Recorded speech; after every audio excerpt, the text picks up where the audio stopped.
welcome back. Today we have a DIY IKEA hacks video, which I am so pumped for because I have not done one of these in so long. These used to be my favorite videos to film. I still love them, don't get me wrong. I've just been working on so many more room makeovers lately, as you guys saw from my breakfast nook and bedroom, and I have another one coming shortly, but I promise those are the last ones for a little bit in my space, but I can't promise you in other people's spaces because I just love doing them. Anyways, today I'm sharing with you guys 4 DIY IKEA hacks, and these IKEA hacks, 3 of them are leaning more on the postmodern style, which I've really been loving right now. Definitely more of like an artsy modern feel to them, which I love, and I do have one item that's kind of more rustic, vintage, antique-y, which I also love, as you guys know. I just love mixing styles, but I thought it'd be fun to kind of give this one a little bit more of a theme, so I hope that you guys love this. And if you guys would like me to do any IKEA hacks that kind of fit a different interior design theme where I can make sure all projects kind of fit that theme, let me know in the comment section below, and if you see one below that you do like, give it a thumbs up because I will definitely do those for you guys. But we have quite a few DIYs to get through today, so let's go ahead and jump on into our first project.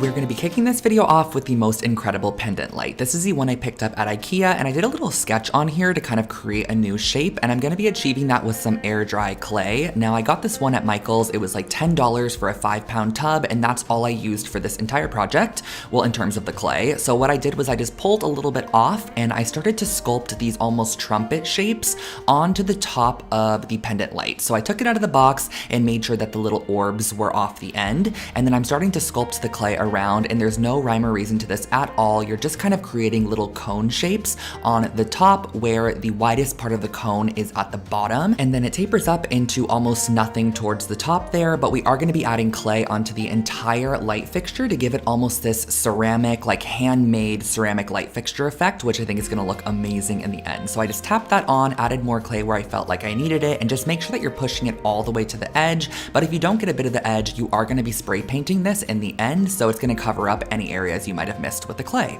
So as you can see here, I added a little bit more clay onto the actual rod itself. I did like a thin layer of this, thick enough to make it look like it could be constructed of ceramic, but also I didn't want to overwhelm this piece because we are adding quite a bit of weight with the clay.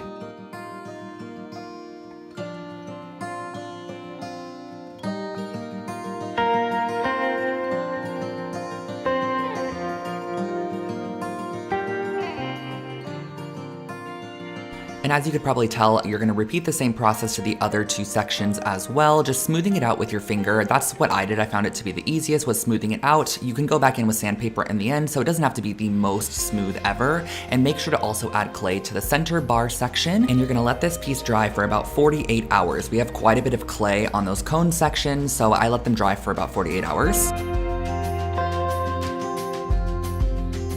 After 48 hours, you're probably gonna notice a bunch of cracking. This is just such a common thing with air dry clay. It kind of just cracks where the areas are thin, but it's not like the clay is falling off and crumbling off. It is stuck to the rod. It just has a cracked appearance, so we're gonna go ahead and fix that with a little bit of spackle. So I just grabbed some spackle, and I'm just gonna be adding this onto the outside just so it visually looks a lot more smooth, and spackle's a lot easier to sand down than dried clay, so this is a great area to add it as well, so you could sand it down in the end for a really smooth finish.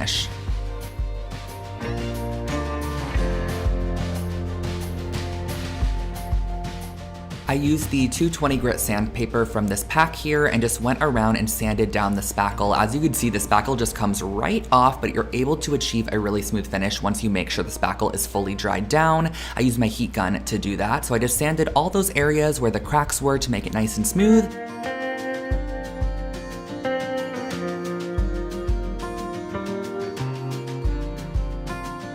And now comes the fun part, which is painting. So I went in with some tape and taped off all of those sockets there, and then I'm gonna be using this French cream spray paint to achieve more of a ceramic look. But if you guys want like a totally retro, really postmodern look, use like a high gloss and a fun color or an accent color, because I think this light would look incredible in so many different finishes. So I did about 3 coats of the French cream spray paint to start.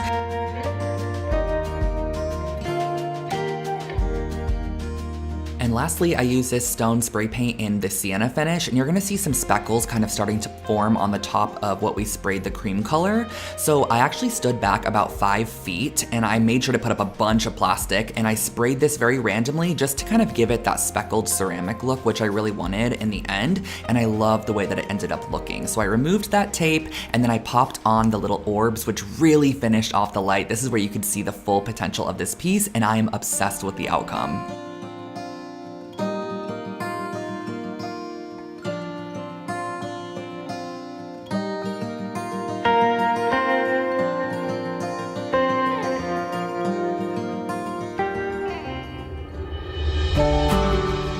For our second project, I picked up this brand new vase that IKEA carries. It's a hand-blown vase. It costs $35, but it's really, really large. And I don't know if you guys knew this, but they sell the Zinsser bin primer in a spray paint form. I just found out about this recently. I've always painted it on everything I've used it for because it works great over glass or any kind of slick surface. Found it in spray paint form, so I let that dry all of the primer. I did just 1 coat of that. And now what I'm going in and doing is just using some air dry clay once again and creating some handles. This is actually the excess air dry clay from the project previously. So I wanted to create some like amphora style handles on those amphora jugs. I believe that's what they're called.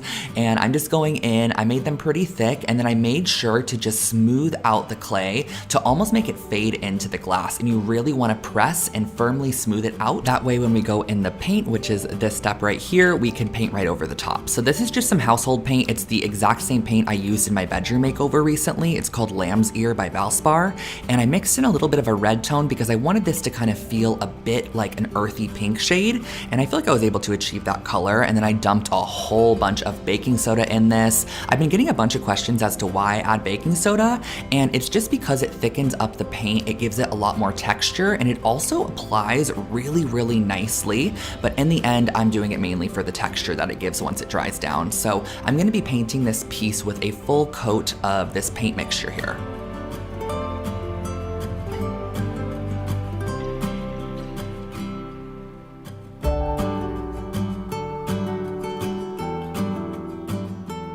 Once that first coat was dried down, I went back in and just kind of created some more texture with the side of the brush, just kind of pouncing it on the surface and creating some more texture. And then I went outside and got some dirt and mixed it with water because we are creating some mud. This is a key to creating like a vintage distressed piece. And guys, this is the one that's not postmodern, by the way. This is the more rustic-y style piece, but I love how this piece turned out. So I use a heat gun for this process. I feel like it really gives you a lot more control in what you're actually creating. So I heat up the dirt, and as you can see, you just rub away all of the actual dirt, and it leaves behind almost like a dusty, just dingy finish on your piece. It makes this look like a jug that was found 100 years ago, which I love so much. And this technique is totally customizable. You can go back in and keep on layering up or do like a thin little coat if you just kind of want a bit of a vintage look. But overall, in the end, I made this one super distressed, and I loved the way that it ended up turning out, and I'm gonna be styling this one on my mantle.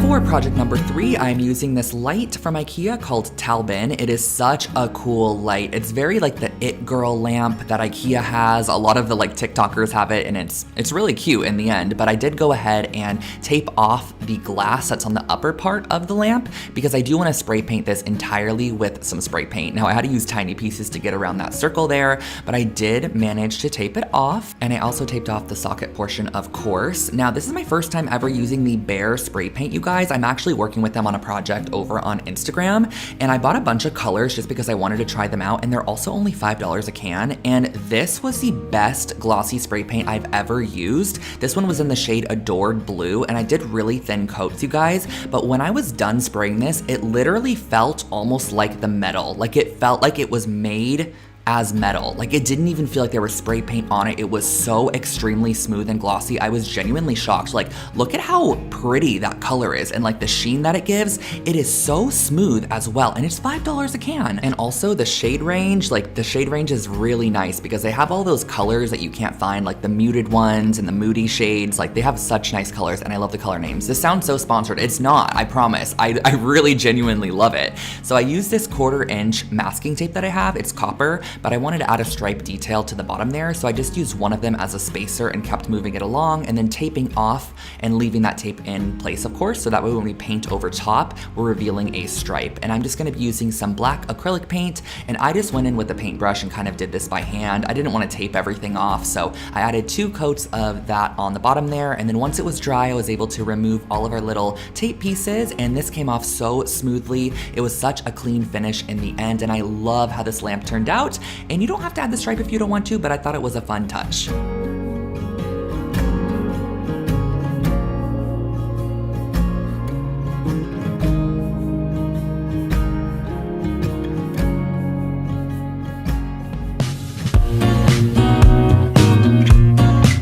Project is a checkerboard blanket, and we're starting off with this Ingrid blanket base, which is from IKEA. It's about $15, and then I got some printer paper, just regular printer paper, and I'm cutting it long ways right down the center, which is 4 1/4 inches. That way we're getting the maximum amount of use of our paper. So we're gonna get 4 4 1/4 squared pieces per sheet of paper, if that makes sense. So I cut a whole bunch of these, and I cut mine to 4 1/4 by 4 1/4. I then went ahead and laid my blanket out and gave it a little ironing, and then I started laying down my square shapes. All I'm doing is laying these down in a checkerboard fashion, pretty simple and easy, and if they overlap the edge, I just let them do so. Laid these all out across the entire blanket, so you will need a lot of these, or you could, you know, do half of it and then repeat the other half if you don't want to cut too many, but I just cut as many as I could and laid them out across the entire blanket.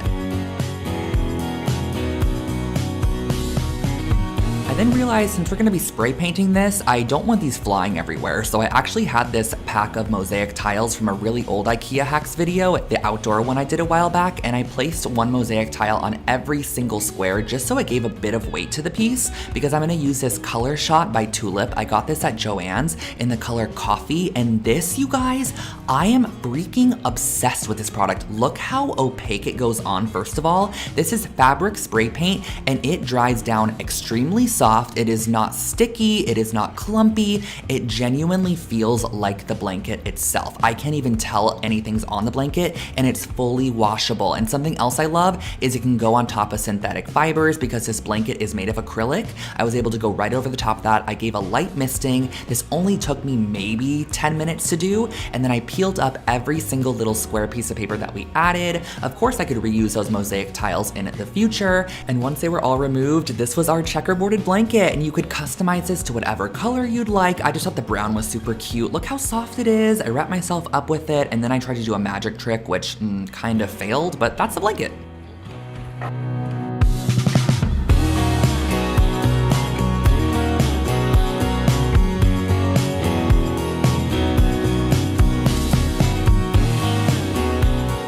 And there you go, my friends. Those were my 4 DIY IKEA hacks that lean a little bit more postmodern, and that one that's just kind of vintagey. But if you wanted to, you could totally make that postmodern as well. Maybe spray it with like a high gloss spray paint and utilize it as a nice vase in a bookshelf or on your mantle or something. Just an idea, but I hope that you guys did enjoy those. Let me know which project was your favorite in the comment section below. And I actually have an entire playlist of IKEA hacks because I have done so many of them. This project right here actually is an IKEA hack, believe it or not, and it's probably one of my favorite ones I've ever done. I'll link that video below. It's its own separate video because that one needed its own video, you know? If you're not already, make sure to subscribe to my channel. I post brand new home decor and DIY content every single week, and you can also follow me over on TikTok and Instagram, both of which is Lone Fox Home. I share so much more content outside of my YouTube channel on those 2 platforms, so I highly suggest checking it out, and you can also shop my online home decor store. It is lonefox.com. I'll link it below for you guys. But I'll catch you in my next one. Have an amazing rest of your day.